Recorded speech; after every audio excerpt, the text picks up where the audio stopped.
পেয়েছি, যেহেতু মেরাজের মাস, আমার নবীর শানের মাস। কেননা নবী বিনে কাল কিয়ামতের দিন ময়দানে মাহশারে আমরা কি জান্নাতে যেতে পারবো? নবীর সুপারিশ ছাড়া কেউ জান্নাতে যেতে পারবে? কেউ জান্নাতে যেতে পারবে না। তো কেমন নবী আমরা পেয়েছি? আপনি কেন নবীকে ভালোবাসবেন না? কেন আপনি নবীর হুকুম মানবেন না? কেন আপনি নবীর সুন্নাহ মানবেন না? আপনি নবীর সুন্নাহ যদি না মানেন, নবীর সুন্নতকে ভালো না বাসেন, তাহলে তো আপনি ঈমানদারই না। এই কথা আমি বলি নাই, আমার নবী বলে। লা ইউমিনু আহাদুকুম, হে রাধাকান্তপুরের মানুষ, কান খাড়া করে শুনে রাখেন। লা ইউমিন, আপনি যদি নিজেকে ঈমানদার বলে দাবি করেন, রাসূল বলেন লা ইউমিন, আপনি ততক্ষণ পর্যন্ত ঈমানদার হতে পারবেন না, মুমিন হতে পারবেন না, হাত্তা আকুনা আহাব্বা মিন ওয়ালিদিহি ওয়া ওয়ালাদিহি ওয়ান নাস আজমাইন, যতক্ষণ পর্যন্ত আপনি আপনার সন্তানের থেকে, আপনার স্ত্রীর থেকে, আপনার বাবা মার থেকে, পৃথিবীর সব কিছুর চাইতে ওয়ান্নাস আজমাইন আপনার নবীকে বেশি ভালো না বাসবেন, ততক্ষণ পর্যন্ত আপনি যত বড় ইমাম, যত বড় ইঞ্জিনিয়ার হন, যত বড় বক্তা হন, যত বড় খতিব হন, যত বড় ডাক্তার হন, যত বড় পুলিশ হন, যাই কিছু হন না কেন, লা ইউমিন, আপনি ঈমানদার হতে পারবেন না। কথা কি বুঝতে পারছেন? কথা ক্লিয়ার, শর্টকাট। অর্থাৎ জিন্দেগিতে যত যা কিছু আছে এই পৃথিবীর সব কিছুর চাইতে সবচেয়ে বেশি কাকে ভালোবাসতে হবে? কথা বলেন, কাকে? আমার নবীকে বেশি ভালোবাসতে হবে। আর আমার আল্লাহ কি বলে? ওয়া ইন্নাকা লাআলা খুলুকিন আযীম। কেন আপনি ভালোবাসবেন না? পৃথিবীতে এমন কোন মানুষ নাই, এমন কোন ব্যক্তি নাই, এমন কোন আদর্শ নাই, এমন কোন নেতা নাই, এমন কোন বন্ধু নাই যে বন্ধুকে নিয়ে, যে নবীকে নিয়ে, যে নেতাকে নিয়ে আমার আল্লাহ ঘোষণা দিয়েছে। আমার আল্লাহ বলে আমার আল্লাহ বলে ওয়া ইন্নাকা লাআলা খুলুকিন আযীম। নবী মুহাম্মদের চরিত্র, নবী মুহাম্মদের চরিত্র এমন চরিত্র, খুলুকে আযীম, পৃথিবীতে সবচাইতে উন্নত মানের যদি কোনো চরিত্র থাকে সেটা হচ্ছে আমার নবী মুহাম্মদের চরিত্র। সুবহানাল্লাহ। এই ঘোষণা দিয়েছে কে? এই সার্টিফিকেট দিয়েছে কে? তাহলে আপনি কেন নবীকে ভালোবাসবেন না? একটা হাদিস নিয়ে শুধু আজকে আলোচনা হবে, সময় খুবই সংকীর্ণ, খুবই কম। কি বলে? লা ইউমিন। আবার রাসূল আরেকটা জায়গায় বলে আসহাবি কান নুজুম। আপনি যে ঈমানদার, আপনি কিভাবে বুঝবেন? আমার নবী এখন দুনিয়াতে নাই, ইন্তেকাল করেছেন। আপনি আমার নবীর জিন্দেগি, নবীর সুন্নাহ কিভাবে পালন করবেন? নবীর আদেশ কিভাবে মানবেন? নবী তো দুনিয়াতে নাই। আমার নবী বলে আসহাবি কান নুজুম, ও দুনিয়ার মানুষ, আমি চিরকাল দুনিয়াতে থাকবো না, তোমরা আমাকে মানবা, আমাকে ফলো করবা। কাদের মাধ্যমে? কাদের জিন্দেগি দিয়া? তোমরা আমাকে ফলো করবা, আমার ইবাদত করবা, আমাকে ভালোবাসবা।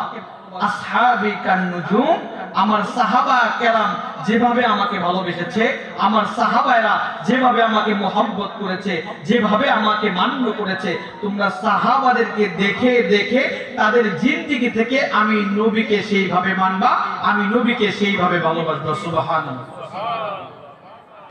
এটা হচ্ছে আমার নবীর কথা, যে আমার আসহাবি কান নুজুম, আমার সাহাবায়ে কেরাম হচ্ছে তারকার মতো। সাগরের ভিতরে নাবিকরা বড় বড় স্টিমার চালায়, বড় বড় ফেরি চালায়, এরা ওই আসহাবি কান নুজুম অর্থাৎ তারকা দেখে দেখে তারা পথ নির্ণয় করে। নবী তো নাই, আমরা পথ কিভাবে দেখব? আমাদের দেখতে হবে সাহাবায়ে কেরামের জিন্দেগি। কথা বলেন ঠিক কিনা? সাহাবায়ে কেরাম কিভাবে কিভাবে করেছে। তো আজকে আলোচ্য বিষয় একটাই, লা ইউমিন, আপনাকে ঈমানদার হতে হবে। কেমন? আসহাবি কান নুজুম, সাহাবাদের মতো ইমানদার। যেহেতু নবীকে সবচেয়ে বেশি না বাসলে ইমানদার হওয়া যাবে না, আমরা নবীকে সাহাবাদের মতো ভালোবাসতে চাই। কথা বলেন ঠিক কিনা? রাসূল প্রথম শব্দ বলেছে হাত্তা আকুনা আহাব্বা, আমি নবীকে ভালোবাসতে হবে কেমন? মিওয়ালিদিহি, তোমাদের সন্তান সন্ততি যা কিছু আছে তার থেকে বেশি। আচ্ছা, আপনার সন্তানকে যদি কেউ গালি দেয়, আপনার সন্তানকে নিয়ে যদি কেউ বাজে কথা বলে, আপনার সন্তানকে নিয়ে যদি কেউ মিথ্যা রটনা করে, আপনি কি সহ্য করবেন? কথা বলেন। আপনি অবশ্যই তার প্রতিবাদ করবেন কি করবেন না? এখন যে আপনার সন্তানকে মেরেছে বা আপনার সন্তানকে নিয়ে মিথ্যা রটনা করেছে, সে যদি অনেক শক্তিশালী হয়, তাও তো প্রতিবাদ করবেন নাকি ছেড়ে দেবেন? কিচ্ছু না পারলে কমসে কম তার দরবারে গিয়ে কমসে কম তো তাকে শাসাইতে পারবেন নাকি? তাও পারবেন না। আপনার বাবা মাকে কেউ যদি গালি দেয়, আপনি কি ছেড়ে দেবেন? ছেড়ে দেবেন। এখন যদি কেউ আপনার সামনে আপনার নবীকে নিয়ে বাজে কথা বলে, কি করবেন? তখন তো কিছু করা যাবে না, নবী তার দুনিয়াতে নাই, মারাই গেছে। নবীকে নিয়ে বাজে কথা বলছে, তাতে কি হয়েছে? নবীর দাড়ি নিয়ে বাজে কথা বলছে, তাতে কি হয়েছে? ছেড়ে দিবেন নাকি তাকে শক্ত করে ধরবেন? সে যদি খুব বড় পাওয়ারফুল ব্যক্তি হয়, যদি তাকে ধরতে গিয়ে আপনার জীবন দিতে হয়, জীবনও দিবেন? কথা ক্লিয়ার? এই মুরব্বীর কথাই কথা। আমার জিন্দেগির কোনো দাম নেই, কথাই স্পষ্ট, লাউড এন্ড ক্লিয়ার। আমার এই বাংলার জমিনে আমি আমার মাকে ভালোবাসি, ঠিক আছে, আমার মাকে গালি দেওয়া সহ্য করব, আমি আমার সন্তানকে গালি দেওয়া সহ্য করব, কিন্তু আমার বাংলার জমিনে আমার নবীকে নিয়ে যদি কেউ কটূক্তি করে, খোদার কসম জীবন দিয়ে হলেও তার প্রতিবাদ বাংলার মুসলমান করবে। কথা বলেন ঠিক কিনা? কেন আমাদের জিন্দেগির কোনো দাম নেই। ইল্লাহি তাকবীর, দিন ইসলাম, দিন ইসলাম, ইসলাম, ইসলাম। আমরা আমাদের এই জিন্দেগির কোনো দাম নাই যে জিন্দেগিতে নবীর ভালোবাসা নাই, যে ওই জিন্দেগিতে যদি নবীর প্রেম না থাকে, ওই জিন্দেগির কোনো দাম নাই আল্লাহর কাছে। রাসূল বলে যে সবচাইতে সন্তানের চাইতেও বেশি ভালোবাসতে হবে। আমার আলোচনায় ঢুকতে গেলে আপনাদেরকে বুখারীর একটা হাদিস শোনাতে হবে। হাদিসের মাধ্যমে আমি আমার মূল পয়েন্টে চলে যাচ্ছি। হাদিসটা কেমন? সন্তানের চাইতেও কেমন বেশি ভালোবাসবে। জাবের রাদিয়াল্লাহু তাআলা আনহু, বলেন তো নাম কি? জাবের রাদিয়াল্লাহু তাআলা আনহু রাসূলের একজন সাহাবী। আমি আমার মূল পয়েন্টে যেতে হলে হাদিসটি আপনাদের শোনা দরকার, তা না হলে আলোচনা বুঝবেন না। জাবের রাদিয়াল্লাহু তাআলা আনহু মদিনা শরীফ যখন প্রথম নির্মাণ করেন, পাথর দিয়ে দেয়াল নির্মাণ করেন, এই পাথর এনে এনে যখন দেয়াল নির্মাণ করেন, সাহাবারাও ধরেছে। সাহাবারা যখন কাজ করে, নবী মুহাম্মদ দূর থেকে দেখতেছে সাহাবারা পাথর মাথায় করে করে নিয়ে মসজিদে দেয়াল তৈরি করতেছে। নবী মুহাম্মদ আর দেরি করে নাই, সঙ্গে সঙ্গে সেখানে চলে আসছে। সেখানে এসে তিনি নিজে একটা পাথর মাথায় নিছে। কি নিছে? পাথর মাথায় নিছে। পাথর যখন মাথায় নিছে, পাথর মাথায় নিয়ে যাইতে লাগছে। এই দৃশ্য জাবের রাদিয়াল্লাহু তাআলা আনহু দেখে ফেলেছে। জাবের যখন দেখেছে নবী মুহাম্মদের মাথায় পাথর, জাবের তো শেষ, এই জীবন থেকে কি লাভ? আমার চোখ দিয়ে দেখি নবী মুহাম্মদের মাথায় পাথর, নবী মুহাম্মদ কাজ করতেছে। জাবের রাদিয়াল্লাহু তাআলা আনহু তো দৌড়ে চলে গেছে নবীর কাছে। নবী, এটা আপনি কি করেন? পাথরটা মাথা থেকে নামিয়ে দেন। নবী বলেন না, তোমরা কাজ করতেছো একা একা, আমিও তোমাদের সাথে কাজ করব। জাবের বলে, নবী আপনি বসে থাকেন, আপনাকে কাজ করতে হবে না, আপনার কাজ করার কোনো দরকার নাই, আপনি শুধু দেখিয়ে দেন কিভাবে করতে হবে। নবী বলে, না আমি কাজ করব, তুমি কাজ করো আমিও কাজ করি, কাজের ভিতরে কোনো সংকোচ নাই। সুবহানাল্লাহ বলে। দেখেন কেমন মায়ের নবী আমরা পেয়েছি। নবী যখন কোনো মতেই মানে না, পাথর মাথায় থেকে না নামায়। দেখবেন মানুষের একটা অভ্যাস আছে, মানুষ একটা কথা বেশি জোরাজোরি করতে গেলে শরীরে হাত দিয়ে ফেলে। শরীরে হাত দেয় না, এইভাবে করা যাবে না, শরীরে হাত দিয়ে ফেলে। জাবের ও রাসূলকে খুব বেশি তাড়া দেওয়ার জন্য নবী পাথরটা মাথা থেকে নামান নামান, এরকম নবীকে বুঝাইতে গিয়ে নবী এটা নামিয়ে ফেলে। জাবেরের একটা হাত নবীজির পিঠে আর একটা হাত নবীজির পেটে। কথা কি বুঝছেন? একটা হাত পিঠে আর একটা হাত পেটে। আমার ভাইরা, আমার বন্ধুরা, গভীর মনোযোগ দেখেন নবী মুহাম্মদ কি জিনিস, উম্মতের জন্য কত কষ্ট করেছেন নবী, কেমন নবীর উম্মত হয়েছি। খুব অল্প সময় একটু শুনেন। একটা হাত যখন এই পেটের উপরে গিয়ে পড়ছে, জাবের রাদিয়াল্লাহু তাআলা আনহু বিস্মিত হয়ে নবীকে ডেকে বলে, ও নবী, আপনার পেটের ভিতরে আমার হাতটা যখন পড়লো, আমি অনুভব করলাম ওই হাতের ভিতরে গোল গোল কি যেন আপনার পেটের ভিতরে আছে। নবী গো, দয়া করে বলেন না আপনার পেটের ভিতরে গোল গোল কি বাঁধা আছে গো নবী। নবী মুহাম্মদ দেখে বলে, জাবের গো, তুমি যেহেতু জেনে গিয়েছো, আমি জানাতে চাইনি, আমি বলে দিতে চাইনি, তুমি যেহেতু বুঝেই গিয়েছো, আমি তো তোমার কাছে মিথ্যা বলতে পারবো না, লজ্জার কথা কাউকে বলতে পারি নাই। ও যাবে, আমার পেটের ভিতরে অন্য কোনো কিছু বাধা নাই, আমার পেটের ভিতরে ছোট ছোট পাথর আমি বেঁধে রেখেছি। জাবের ডেকে বলে, নবী গো, পেটের ভিতরে কেন পাথর বাঁধা? নবী ডেকে বলে, জাবের দুঃখের কথা আর জিজ্ঞাসা করো না, লজ্জার কথা আর শুনতে চাইও না। ও রাধাকান্তপুরের মুসলমান, কোন দিকে নজর নাই রে বাবাজি, একটু দেখেন নবীর প্রেম কেমন আপনার মনের ভিতরে আছে। নবী মুহাম্মদের প্রেম মনের ভিতরে যদি থাকে, দেখবেন মনটা নরম হয়ে যাবে, অজান্তেই চোখ দিয়ে পানি ঝরতে শুরু করবে। যদি নবীন প্রেম যদি মনের ভিতরে না থাকে, তাহলে বাবাজি চোখ দিয়ে পানি পড়বে না, ওয়াজ কানের ভিতরে ঢুকবে না। নবী ডেকে বলে, যাবে রে, লজ্জার কথা তোমাকে কিভাবে বলবো?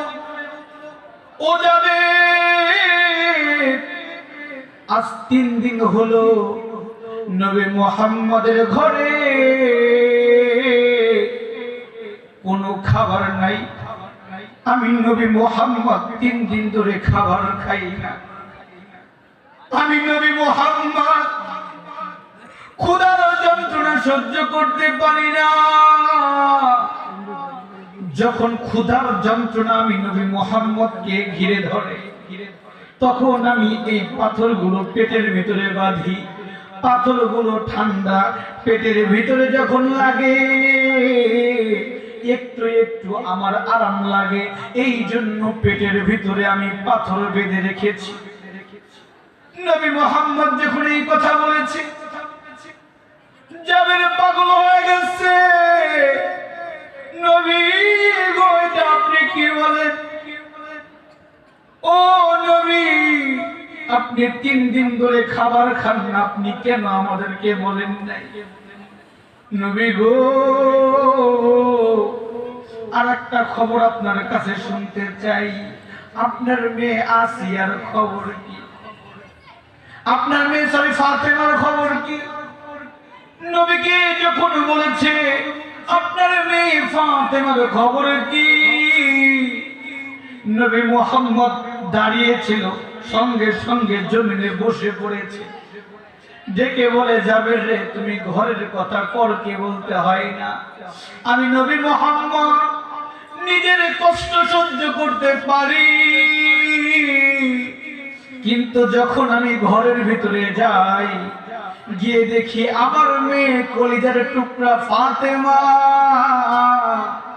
খাবারের অভাবে মুখের ভিতরে কাপড় দিয়ে ঢুকরে ঢুকরে কান্দে। আমি নবী মুহাম্মদ সহ্য করতে পারি না, এই জন্য ঘর থেকে বের হয়ে এসেছি। এসে দেখি তোমরা কাজ করতেছো, তোমাদের সাথে আমি কাজ করতে নেমে পড়েছি।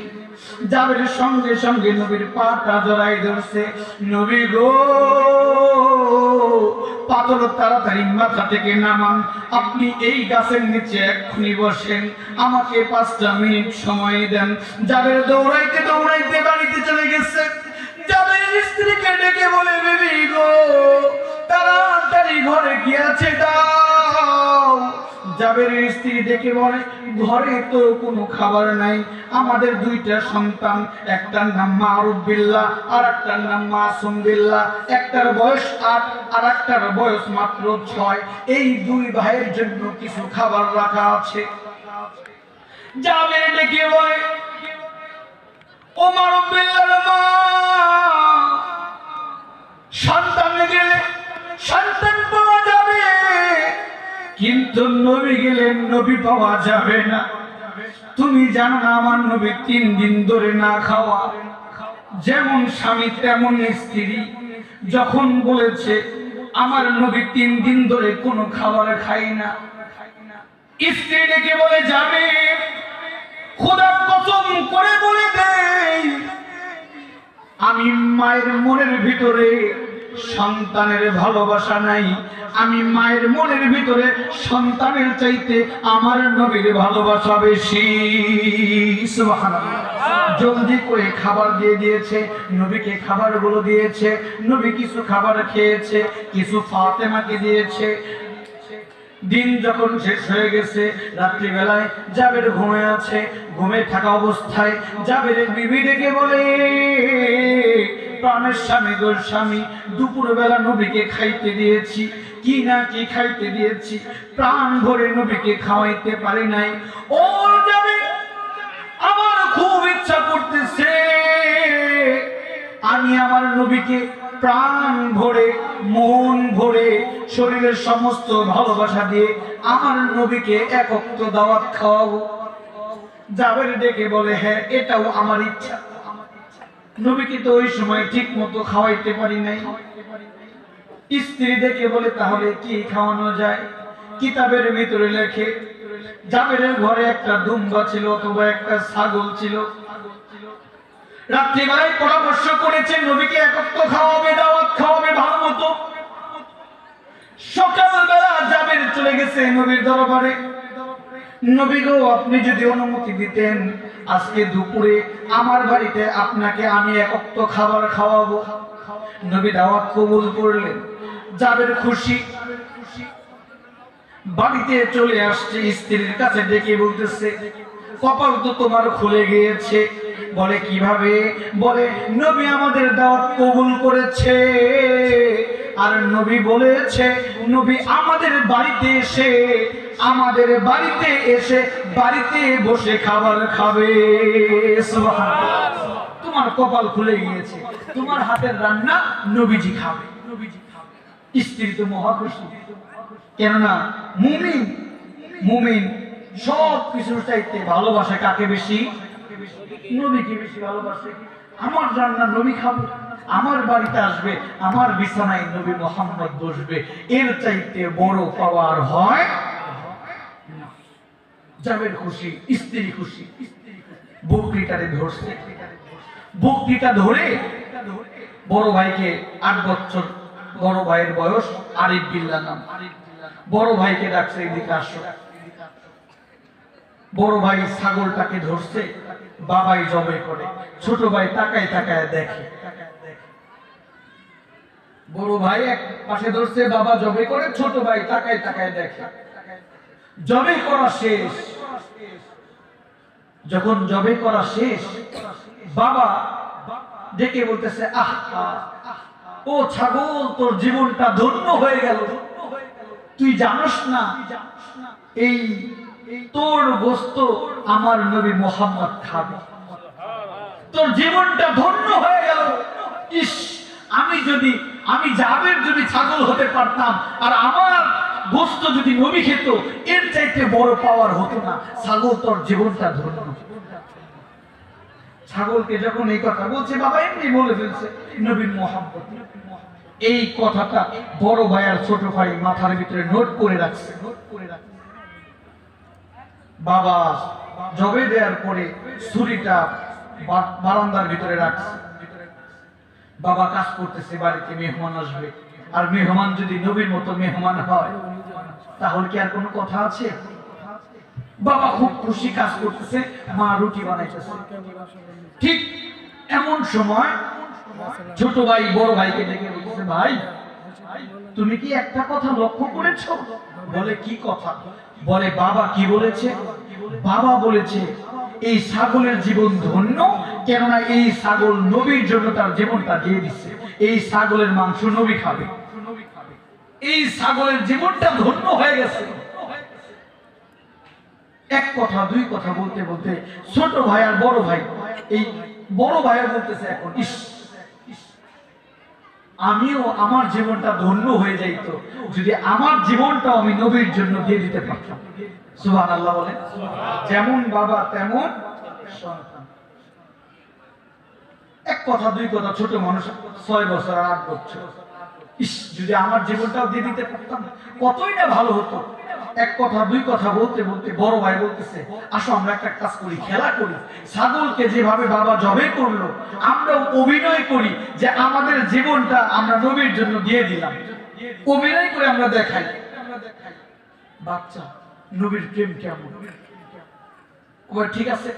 এখন বড় ভাই শুইছে, ছোট ভাইকে বুঝাইতেছে ছাগল এইভাবে জবে করছে, ছাগলের জীবনটা ধন্য হয়ে গেছে। অভিনয় করে দেখাইতে যাইয়া এই ছুরিতে এমন ধার ছিল, এই ছুরিটা আরিফ বিল্লার একদম গলার এমন জায়গাতে চলে গেছে, ফিনকি দিয়ে রক্ত বের হয়ে সঙ্গে সঙ্গে বড় ভাই ইন্তেকাল করছে। বড় ভাই মারা গেছে। বড় ভাই যখন মারা গেছে, বড় ভাইয়ের রক্ত যখন ছোট ভাইয়ের শরীরে রাখছে, ছোট ভাই তো ভয় পেয়ে গেছে। আহ, এটা আমি কি করলাম? আমি তো অভিনয় দেখাইতে যাইয়া আমার ভাইকে নিজে হাতে মেরে ফেললাম। ছোট ভাই ভয় পেয়ে গেছে। মা যখন ঘর থেকে বের হয়েছে, উঠানের ভিতরে কিসের চিৎকার শোনা যায়। মা লক্ষ্য করে দেখে উঠানের ভিতরে তাদের বড় সন্তান আরিফ বিল্লাহর দেহটা লাফাচ্ছে। পাশে মাসুম বিল্লাহ ছুরি নিয়ে দাঁড়িয়ে আছে। মা যখন দেখেছে তার সন্তানের দেহ থেকে মাথা আলাদা করে ফেলেছে, মা কিভাবে সহ্য করবে? মা ডাক দিয়ে বলে, মাসুম বিল্লাহ, তুই এটা কি করে ফেলেছিস? নিজের হাতে নিজের ভাইকে হত্যা করলি, দাঁড়া তোকে মজা দেখাচ্ছি। মা যখন একটু রাগান্বিত হয়ে ছোট ভাইকে বকা দিয়েছে, ছোট ভাই মনে করেছে আমার মা আমাকে এখন শাস্তি দেবে, আমার বাবা বুঝি আমাকে মারবে, আমার মা বুঝি আমাকে মারবে। মা কান্না করে আর দেখে বলে, আল্লাহ, আমার বাড়িতে আজকে আমি নবীকে দাওয়াত দিয়েছি, আমার নবী যদি শুনে জাবেরের সন্তান মারা গিয়েছে, নবীতে দাওয়াত খাইতে আমার বাড়িতে আসবে না। আল্লাহ গো, আমি তোমাকে কসম করে বলে দিতে চাই, আমি মায়ের ভিতরে সন্তানের চাইতে আমার নবীর ভালোবাসা বেশি। আল্লাহু আকবার। যখন মা কান্নাকারি শুরু করছে, ছোট সন্তান ভয় পেয়ে গেছে, একটা দৌড় দিয়েছে, একটা দৌড় দিয়ে পলাইতে যাইয়া পাহাড় থেকে একটা পাথরের সাথে লেগে পাহাড় থেকে সঙ্গে সঙ্গে ছোট সন্তান পড়ে গিয়েছে, পাথরের সাথে লেগে ছোট সন্তানও মরে গিয়েছে, ছোট সন্তানের মুখটা থেতলে গিয়েছে। মা যখন দেখে ছোট সন্তান পাহাড় থেকে পড়ে, মা এখন এই দিকে দৌড়াবে না ওই দিকে দৌড়াবে? একদিকে বড় সন্তানের লাশ, অন্যদিকে ছোট সন্তানের লাশ। মা এখন মাঝখানে দাঁড়ায় আল্লাহকে ডেকে বলে, আল্লাহ গো, তুমি বুঝি আমার দাওয়াত কবুল করো নাই? আমি বলেছি আমার নবীকে আমি খাবার খাওয়াবো, তুমি বুঝি দাওয়াত কবুল করো নাই? আমার সন্তানে গেলে সন্তান পাবো, নবী কষ্ট পাইলে নবী কই পাবো? আল্লাহু আকবার। এই খবর যদি জানাজানি হয়ে যায়, নবী তো আমার বাড়িতে আসবে না, আমার বাড়িতে খাবে না, নবী তো কষ্ট পাবে। জাবেরের স্ত্রী চিন্তা করলো, এই খবর আমি কাউকে বলবো না। বড় সন্তান আর ছোট সন্তান, দুই সন্তানের লাশ দুয়ারের ভিতরে লুকিয়ে রেখে একটা কাপড় দিয়ে ঢেকে রেখেছে। কাপড় দিয়ে ঢেকে রেখে আবার রান্নাঘরে গিয়েছে, রান্না করতেছে। সন্তানের লাশ রেখে নবীর জন্য রান্না করে। বুঝতে পারছেন তো কিছু? সন্তানের লাশ রেখে নবীর জন্য রান্না করে। রান্না বান্না করা শেষ, নবী মুহাম্মদ বাড়িতে আসছে। জাবের তো মহা খুশি, জাবের তো জানে না। নবীকে যখন খেতে দিয়েছে, স্ত্রীর কাছে গিয়ে জাবের খাবার নিয়ে আসে। স্ত্রী চালাক মানুষ, সন্তান মারা গিয়েছে, কান্না করতেছে। স্বামী দেখলে তো বুঝে যাবে। স্ত্রী তার ঘোমটাটা একটু লম্বা করে দিয়েছে, চোখটা যেন বাবাজি জাবের না দেখে, কেননা চোখের সাথে চোখ পড়লে তো ধরা খেয়ে যাবে। ঘোমটা লম্বা করে দিয়ে জাবেরকে খাবার বেড়ে বেড়ে দিচ্ছে, আমার নবীকে খেতে দাও। জাবের লক্ষ্য রাখবা, আমার বাড়ি থেকে আমার নবী যেন কষ্ট না পেয়ে যায়। জাবের খাবার নিয়ে নবীর সামনে দেয়, নবী খাবার খান, খাবার খান। নবী যখন খাবার খাবে, খাবারটা মুখে নিয়েছে, ঠিক তদানীন্তন সময় আল্লাহ জিবরাইলকে পাঠাইছে। জিবরাইল, আর দেরি করা যাবে না, তাড়াতাড়ি যাও। ওই যে দেখো মা নিজের সন্তানের লাশটাকে রেখে আমার বন্ধু, আমার হাবিবকে কিভাবে খাবার খাওয়ায়। তাড়াতাড়ি যাও। নবীর কাছে আসছে জিবরাইল, ডেকে বলে, নবী গো, আমার আল্লাহ বলে দিয়েছে এই জাবেরের বাড়িতে আপনি একা খাইতে পারবেন না। আমার আল্লাহ বলেছে জাবেরের দুই সন্তানকে নিয়ে খাবার খেতে হবে। আল্লাহু আকবার। নবী ডেকে বলে, যাবে তোমার সন্তান দুইটা কই? জাবের ডেকে বলে, নবী কেন, কি হয়েছে? নবী ডেকে বলে, যাবে আমার আল্লাহ বলেছে তোমার দুই সন্তানকে নিয়ে খাবার খাইতে। জাবের তো আরো খুশি, দৌড় দিয়ে চলে গিয়েছে। বিবি রে, তোর কপাল বুঝি খুলে গিয়েছে। কেন, কি হয়েছে? বলে, আল্লাহ তোর সন্তানের নাম ঘোষণা করেছে। আমার আল্লাহ নিজে বলেছে নবীর সাথে আমাদের দুই সন্তান একসাথে খাবার। মায়ের কলবের ভিতরে সন্তানের চাইতে আমার নবীর ভালোবাসা বেশি।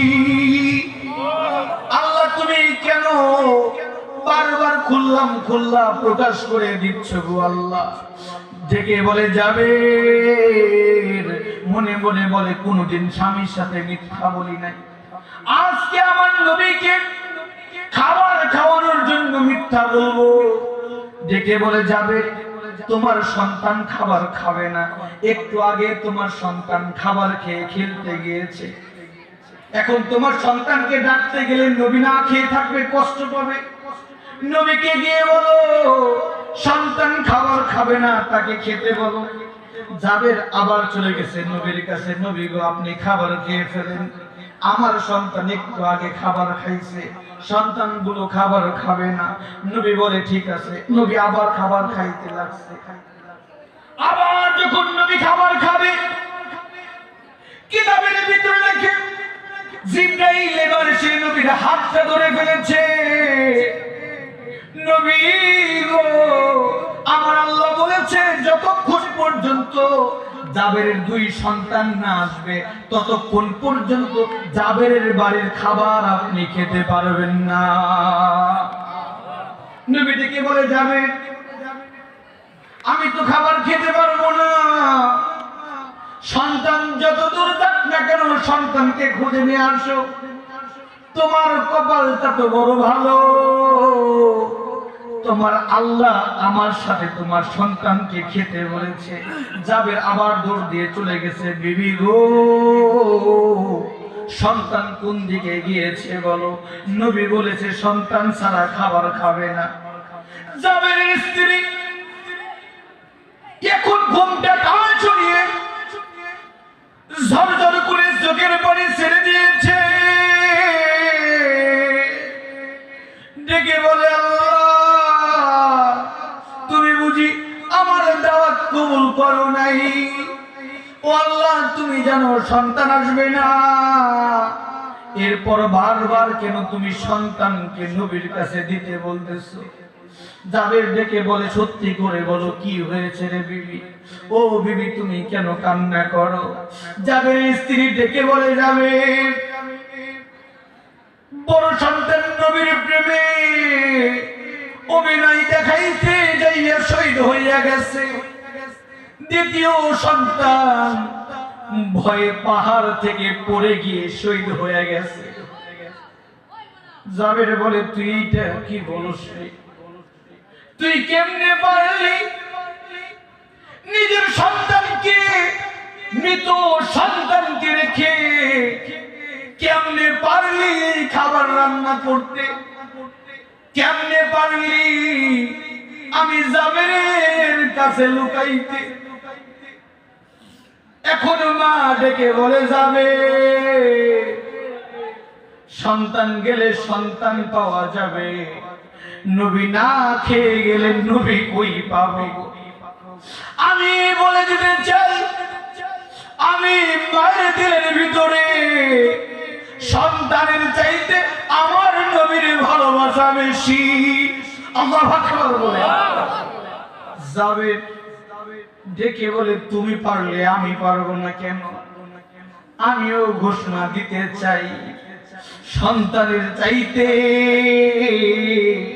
আমিও আমার নবীকে বেশি ভালোবাসি। জাবের চোখটাকে পুছেছে, চোখটা পুছার পরে নবীর কাছে গিয়ে দাঁড়িয়েছে। নবী লক্ষ্য করে দেখে যাবে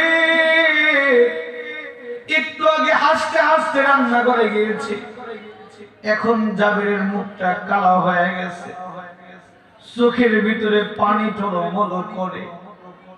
পুরুষ মানুষ তো সহজে কান্না করতে পারে না, চোখের ভিতরে টলমল করে। ডেকে বলে নবী ডেকে বলে যাবে আমাকে বলো তোমার কি হয়েছে? যাবে ডেকে বলে নবী গো কি বলবো আপনাকে, কোনদিন মিথ্যা বলি নাই, আজকেও মিথ্যা বলতে পারবো না। আমার দুই সন্তান দুনিয়াতে বেঁচে নাই, দুই সন্তান আপনার প্রেমে জীবন দিয়ে শহীদ হয়ে গেছে। নবী ডেকে বলে যাবে তোমার দুই সন্তান শহীদ হয়ে গেছে এই খবর তুমি আমাকে আগে বলো নাই কেন? যাবে ডেকে বলে নবী গো আমার স্ত্রীও বলেছে আমি নতুন করে বলে দে সন্তান গেলে সন্তান পাওয়া যাবে। নবী কষ্ট পেলে নবী চলে গেলেন, নবী কই পাওয়া যাবে? আপনি যদি খবর পাইতেন আমাদের সন্তান মারা গেছে, আপনি আমাদের বাড়ি আসতেন না, আমাদের বাড়ির খাবার আপনি খেতেন না। এই জন্য আমার স্ত্রী প্রকাশ করে নাই। নবী ডেকে বলে যাবে, কিন্তু আমার তো বুঝে আসে না। আমি দুইবার যখন খাবার খেতে চাইলাম, আমার আল্লাহ ডাইরেক্টলি আমাকে বলতে পারতো জাবেরের সন্তান দুনিয়াতে নাই। আমার আল্লাহ কেন আমাকে বললো জাবেরের সন্তান ছাড়া খাওয়া যাবে না? অবশ্যই আমার আল্লাহ এই বাড়িতে একটা কুজ্জুতি দেখাবে। ও জাবের, তোমার সন্তান দুইটা কই? জাবেরের সন্তান দুইটা আমার কাছে একটু দেখাও। জাবের নবীকে নিয়ে গিয়েছে। নবী যখন উঠে খাবার রেখে জাবের ডেকে বলে, নবী গো, আগে আপনি খাবারটা খেয়ে নেন। নবী, আপনি না খেয়ে থাকলে আপনার ক্ষুধার কষ্ট হবে। আমার সন্তান চলে গেছে, কষ্ট লাগে না, কিন্তু আপনি কষ্ট পাইলে সহ্য হয় না। আল্লাহ আকবার বলেন না। সন্তান চলে গেছে, কষ্ট লাগে, কিন্তু তার চেয়ে বেশি কষ্ট লাগে আপনি ক্ষুধার যন্ত্রণা সহ্য করলে। নবী গো, আগে আপনি খাবার খান, পরে সন্তানের কাছে যান। আচ্ছা বলেন তো বাবাজি, এই দুনিয়াতে বাবা মার সন্তানের চাইতে আপন কেউ আছে? কথা বলেন, আছে? কেউ নাই। কিন্তু দেখেন নবীর ভালোবাসা কেমন। আর আমার আল্লাহ বলে, নবীর ভালোবাসা, নবীর প্রেম যদি আপনার অন্তরের ভিতরে থাকে, আপনি দুনিয়াতেও লাভবান হবেন, আখিরাতেও লাভবান হবেন। কথা বলেন ঠিক কি না? জাবের, তোমার সন্তানদের লাশ কোথায়? কিতাবের ভিতরে লেখেন, জাবের যখন সন্তানের লাশের সামনে নিয়ে গিয়েছে, দেখে কাপড় দিয়ে ঢেকে লাশ দুইটাকে রেখে দিয়েছে। জাবেরের স্ত্রী কাপড়টাকে ওই সন্তানের মরদেহ থেকে সরাইছে। যখন দেখে সন্তানের লাশ, জাবের এতক্ষণ সহ্য করেছে, এখন চোখের সামনে সন্তানের কাটা লাশ কেমনে সহ্য করবে? কেমনে সহ্য করবে? জাবের তার ঘরের দরজার সাথে হেলান দিয়ে বসে পড়েছে আর আল্লাহকে ডেকে বলে, আল্লাহ তুমি বুঝি আমার দাওয়াত কবুল করো নাই? আল্লাহ, যদি দাওয়াত কবুল করতে আজকে আমার বাড়িতে এগুলো হলো কেন? নবী মুহাম্মদ লাশটার পাশে দাঁড়ায় লাশ দুইটাকে ডেকে বলে, ও আরিফ বিল্লাহ, ও মাসুম বিল্লাহ, আমার আল্লাহ বলেছে তোমাদের ছাড়া খাবার খাওয়া যাবে না। দেখেন নবীর মুআজিজা কেমন, নবীর পাওয়ার কেমন, নবীর মুআজিজা কেমন। আমার আল্লাহ বলেছে তোমাদের ছাড়া খাবার খাওয়া যাবে না। আমি নবী দাঁড়িয়ে আছি, আমি নবীরও খাবার খাই নাই। এই মাসুম বিল্লাহ, এই আরিফ বিল্লাহ, আমি নবী খাবার খাবো। আমার আল্লাহ বলেছে তোদের সাথে খাবার খাবো। আমি নবী বলতেছি খাবার খাবো। এখন নবী মুহাম্মদ দেখে বলতেছে, আরিফ বিল্লাহ, মাসুম বিল্লাহ, কুম বিইذনিল্লাহ, তাড়াতাড়ি ওঠ, ওঠ, ওঠ। তিনবার বলেছে ওঠ, তোদের সাথে খাবার খাবো। আমি নবী না খেয়ে আছি বলতে দেরি সঙ্গে সঙ্গে কাপড়ের নিচ থেকে লাশ দুটা দাঁড়ায় গেছে। লাব্বাইকা ইয়া রাসূলুল্লাহ, লাব্বাইকা ইয়া রাসূলুল্লাহ, চলেন আপনার সাথে আমরা দুই ভাই খাবার খাবো। মুআজিজা কার? আওয়াজ দিয়ে বলেন কার? লাশ দুইটা যখন দাঁড়ায় গেছে, লাব্বাইকা ইয়া রাসূলুল্লাহ, আপনি না খেয়ে আছেন, এটা আমাদের সহ্য হয় না, চলেন আপনার সাথে খাবার খাবো। ওইদিকে জাবের তো দরজার সাথে হেলান দিয়ে বসে আছে। ঠিক এমন সময় মাসুম বিল্লাহ দৌড়তে গিয়ে বাবাকে ধরছে, আব্বু। বাবা বলে যখন ডাকছে, বাবা তো হতভম্ব হয়ে গেছে। একটু আগে দেখলাম আমার সন্তানের লাশ, এখন আবার আমার সন্তান বাবা বলে ডাকে। আহা, সন্তানকে জড়ায়া ধরছে। এখন নবী আর জাবেরের দুই সন্তান খাবার খাইছে। খাবার খাওয়ার পরে এখন আমার নবী ডেকে বলে, দুনিয়ার মানুষ তোমরা শুনে রাখো, এই জাবের আর জাবেরের স্ত্রী আমি নবী যেন কষ্ট না পাই, এজন্য তাদের দুই সন্তানকে তারা যেভাবে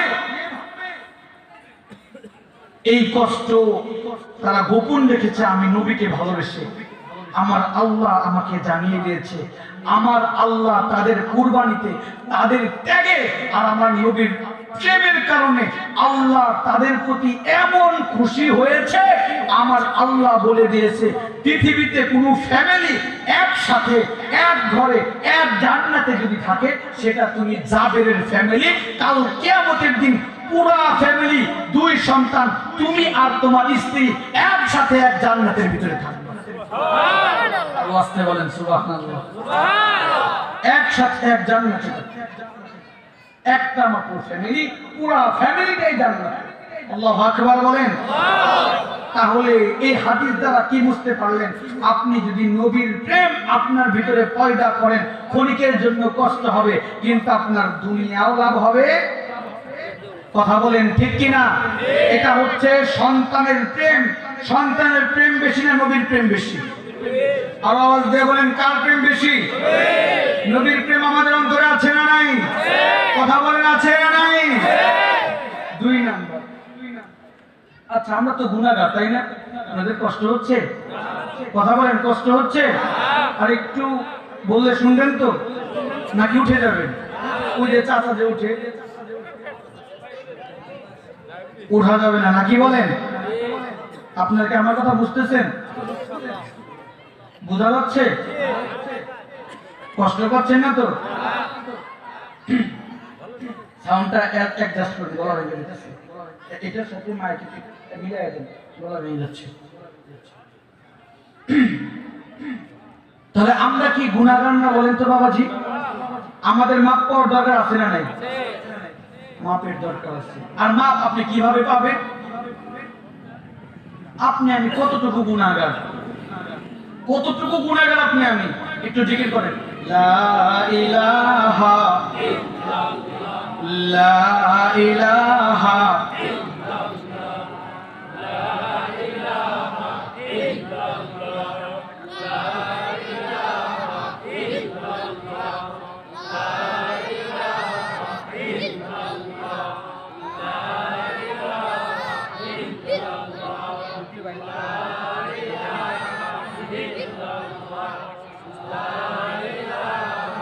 ইল্লাল্লাহ, লা ইলাহা লা ইলাহা। নৌকা চলে না মাঝি সারা, রিক্সা চলে না চালক সারা, ঠিক না? নৌকা চলে না মাঝি সারা, রিক্সা চলে না চালক সারা, দুনিয়া চলে না আল্লাহ ছাড়া, দুনিয়া চলে না, বলেন না, দুনিয়া চলে না মুমিন চলে না জিকির ছাড়া। লা ইলাহা লা ইলাহা লা ইলাহা সুবহানাল্লাহ আলহামদুলিল্লাহ, লা ইলাহা লা ইলাহা লা ইলাহা লা ইলাহা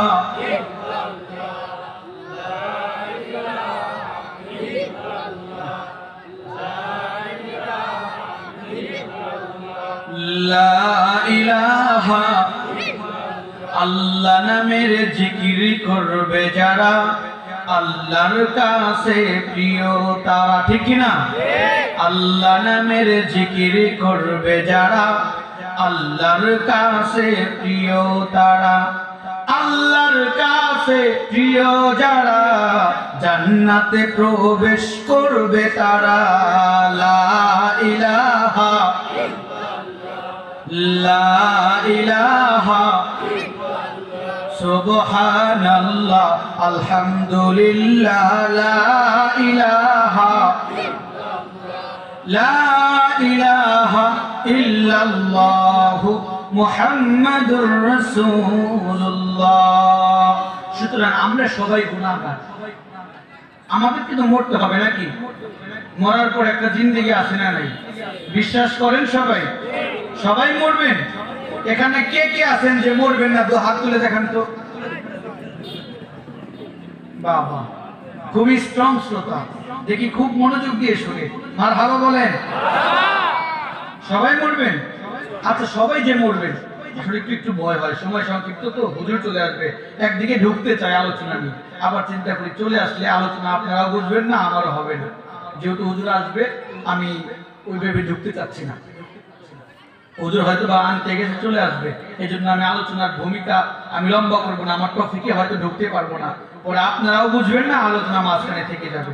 তো সবাই তো মরবেন নাকি? সবাই যেহেতু মরবেন, আচ্ছা, মরা নিয়ে কি কখনো চিন্তা করছেন? সহজেই বললেন মরবেন, সহজেই বললেন যে মরবেন। মরার পরে আপনার আরাম হবে না গজব হবে, এটা তো চিন্তা করা দরকার কি দরকার না?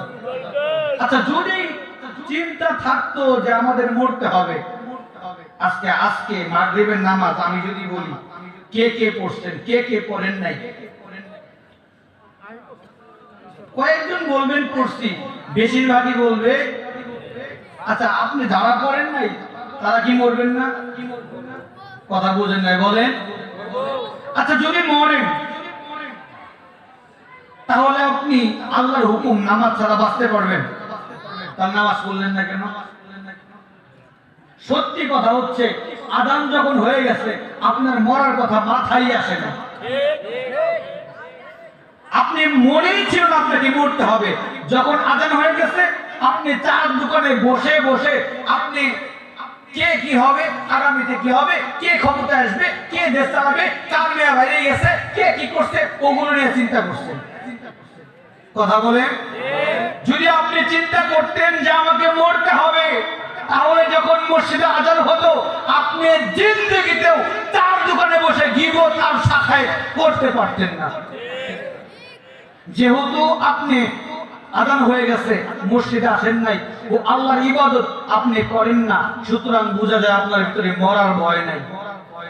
কেননা মরার ভয় থাকলে মানুষ কোনোদিনও ইবাদত ছাড়তে পারে না। কি বলেন?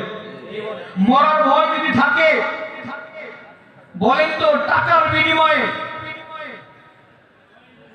ঘুষের বিনিময়ে যোগ্য মানুষ চাকরি হয় না, অযোগ্য মানুষ চাকরি হয় কি হয় না? তাদের কি মরার ভয় নাই? ডাক্তার নামে কিছু কষাই বাংলাদেশে নাই, যেখানে না পাই এক্সট্রা দিলে সাইয়া দেব, কয় তুমি আগে যায় 100 করে আসো।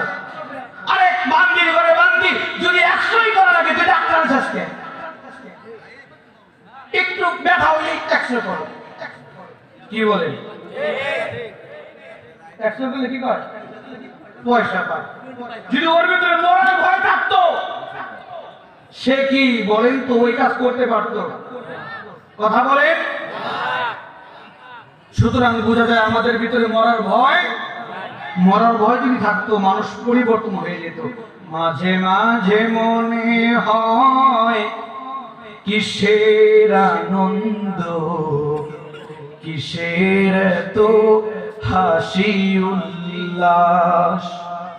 মাঝে মাঝে মনে হয় কিসের আনন্দ, কিসের এত হাসি উল্লাস। একদিন মরতে হবে, একদিন মরতে হবে,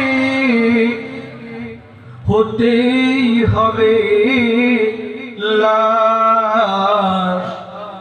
মাঝে মাঝে মনে হয় কিসের আনন্দ, কিসের তো হাসি উল্লাস। মাঝে মাঝে মনে হয় কিসের আনন্দ, কিসের তো হাসি গশিউল্লাস। 5টা মিনিট চোখটা বন্ধ করে দেবে। আমি আলোচনা লম্বা করতে চাই না, আলোচনা শুনবেন। আমার পরে যে বক্তা আপনারা দাওয়াত দিয়েছেন, আমি মনে করি বাংলাদেশের অন্যতম কয়েকজন যদি বক্তা থাকে তাদের ভিতরে বেস্ট। তিনি আমাদের মানিকগঞ্জের গর্ব। মানিকগঞ্জের মানিকগঞ্জে যদি টপ লেভেলের কোনো বক্তা থাকে, একজন বক্তা মুফতি শেখ সিদ্দিক। এর বয়ান আপনারা শুনবেন। এই জন্য আমি খুব বেশি লম্বা করতে চাই না। আমি একটু সবাইকে বলতে চাই, ঠান্ডা মাথায় চোখটা বন্ধ করে দেবেন। এই দুনিয়া ছেড়ে আমরা সবাই একদিন চলে যাব। আহারে, এই দুনিয়া ছেড়ে যখন চলে যাব, আমাদের এই দেহটা সুন্দর কাপড় পরি, ইস্ত্রি দেয়া কাপড় পরি, দামি পারফিউম ব্যবহার করি। এই দেহ থেকে যদি প্রাণ পাখি বের হয়ে যায়, তখন আপনি আমি হয়ে যাব লাশ। যে খাটটাকে জীবনের সর্বোচ্চ দিয়ে খাটটাকে বানাইছি, ওই খাটে আর আমাদেরকে শুতে দেবে না। যে বালিশের ভিতরে ঘুমাইছি, আমি যদি ইন্তেকাল করি, আমি যদি মরে যাই, ওই বালিশটা ঘরে রাখা হবে না। ওরা কান্তপুরের মুসলমান, একটু ঠান্ডা মাথায় চিন্তা করে দেখো, আপনি আমি সবাই দুনিয়া থেকে চলে যাব। যখন চোখটা বন্ধ করে দেব, একটু চিন্তা করে দেখেন, আমি মরে গিয়েছি, আমার এই দেহটাকে সুন্দর করে গোসল করাইছে। সুন্দর করে গোসল করানোর পরে আহারে সাদা কাপড় দিয়ে, লিল্লাহে তাকবীর, লিল্লাহে তাকবীর, আল্লাহু আকবার, লিল্লাহে তাকবীর, আল্লাহু আকবার। প্রধান বক্তার আগমন, রাধাকান্তপুরবাসীর পক্ষ থেকে লাল গোলাপের শুভেচ্ছা।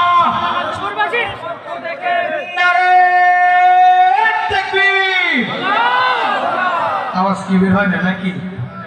আওয়াজ বের করতে হবে। এই আওয়াজ নিয়ে মুফতি শেখ সিদ্দিকের ওয়াজ শোনা যাবে না। আওয়াজ বলেন না, নারে তাকবীর, নারে তাকবীর। মুফতি শেখ মোহাম্মদ সিদ্দিকুর রহমানের আগমন, শুভেচ্ছায় স্বাগতম। রাধাকান্তপুরবাসীর পক্ষ থেকে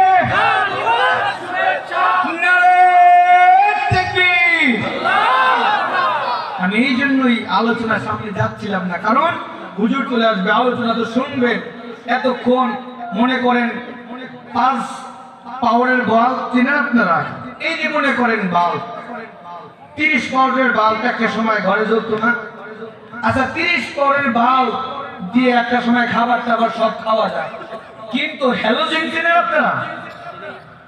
হ্যালোজেন যদি জ্বালানো হয় আর 30 পাওয়ারের বাল্ব থাকে, বলেন তো 30 পাওয়ারের বাল্বে আলো দিতে পারবে?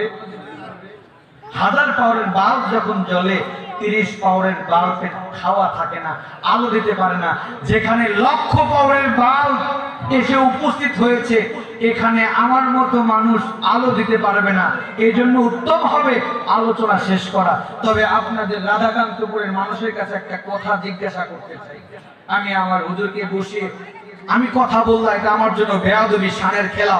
তারপরেও বলি, বলেন তো রাধাকান্তপুরের মুসলমান, এই মাহফিলটা হয়ে আপনারা খুশি না বেজার? এই আয়োজনটা যে হয়েছে, আপনারা খুশি না বেজার? আমরা কিন্তু যথেষ্ট খুশি। যেভাবেই হোক, কালকে হুজুর আছে নোয়াখালী থেকে, আমি আরো দূর থেকে, এই যে মোটামুটি পাহাড় এদিক সেদিক ড্যাঙ্গায় ড্যাঙ্গায় ঢুকছি, কিন্তু তারপরে আলহামদুলিল্লাহ আপনাদের আয়োজন দেখে আমরা খুশি। আলহামদুলিল্লাহ বলেন, আপনারা খুশি কিনা? এরকম আয়োজন এই যে আপনারা এই যুব সমাজ করুক, এটা আপনারা চান? সবাই জানতো আল্লাহ পাক রব্বুল আলামিন রাধাকান্ত করে জামে মসজিদের এই মাহফিলকে কিয়ামত পর্যন্ত কবুল করুক, সকলে বলেন আমিন। সম্ভবত অনেকদিন পরে গত বছর শুরু হয়েছিল, তাই না? গত বছর আমরা দেখছিলেন না? গত বছর তো অনেক লম্বা সময় বয়ান করতে পারছিলাম মনের মতো করে। এই বছর যেহেতু বক্তা বেশি, একটু একটু করে বললাম, হয়তো মনে ওর ঘোরা কতটা দিতে পারি নাই। কষ্ট পাইছেন আপনারা? কষ্ট পেলে মাফ করবেন তো ইনশাআল্লাহ? দোয়া করবেন তো ইনশাআল্লাহ? আবার যদি আশেপাশে আসি, নাম শুনলে যাবেন তো? আল্লাহ কবুল করুক, আল্লাহ মঞ্জুর করুক, আল্লাহ রাধাকান্তপুর এই মহল্লাকে কবুল করুক, সকলে বলেন আমিন। শুনো শুনো রাধাকান্তপুরবাসী, শুনো শুনো রাধাকান্তপুরবাসী, শুনো দিয়া মন, ভালো লাগলো 15 তারিখে তাফসীর আয়োজন, ঠিক না? ভালো লাগলো 15 তারিখের তাফসীর আয়োজন। এই মাহফিলের সভাপতি নাম কি? আশরাফ আলী নিয়ে একটু কয়ে যাই। এই মাহফিলের সভাপতি আশরাফ আলী ভাই, আরো আছেন শাহজাহান যার ভাই জানেন যে সবাই, আরো আছেন এই মাহফিলে প্রধান বক্তা তাই সারা বাংলার মুফতি শেখ সিদ্দিকুর রহমান সাহেব তাই, আরো আছেন রাধাকান্তপুরবাসী, আরো আছেন রাধাকান্তপুরবাসী মুসলমান সবাই, আমরা সবাই আল্লাহর গোলাম জান্নাতে যেতে চাই, ঠিক না? আমরা সবাই আল্লাহর গোলাম জান্নাতে যেতে চাই। কারা কারা জান্নাতে যাবেন হাতে নারা দেন সবাই, হাতে নারা দেন সবাই। দিন ইসলামের পথে চলবো, আল্লাহু আকবার বলেন সবাই। ওয়া আখদাওয়ানা আলহামদুলিল্লাহি রাব্বিল আলামিন। আসসালামু আলাইকুম ওয়া রাহমাতুল্লাহি ওয়া বারাকাতুহু।